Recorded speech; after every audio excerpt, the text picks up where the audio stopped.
So, nandito po ko ngayon sa Molielone area dito sa Iloilo City. So, sa kasalukuyan, may ginaganap sila doon ng Freedom Grandstand. So, nandito po ko ngayon sa nasabing area upang saksihan ang kanilang Chinese New Year fireworks, no, ayon sa mga source.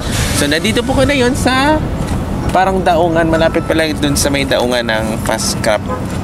And so, antabayanan po natin yung launch ng fireworks.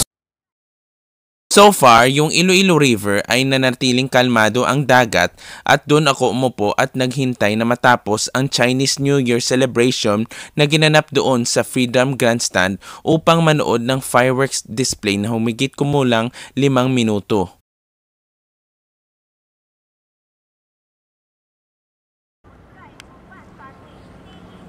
May mga tao na nagpapark malapit sa daungan o wharf. Sa kuha ng aking videocam, makikita ang volume ng mga tao sa Freedom Grandstand dahil sa ginanap na programa doon.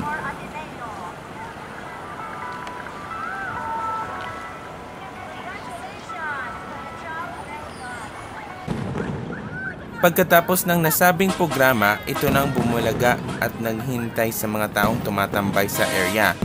Ang makulay at maingay na fireworks display na nagbibigay saya sa marami.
Shoutout sa mga kapatid natin Chinese, Wanchay, at maraming salamat sa inyong panonood.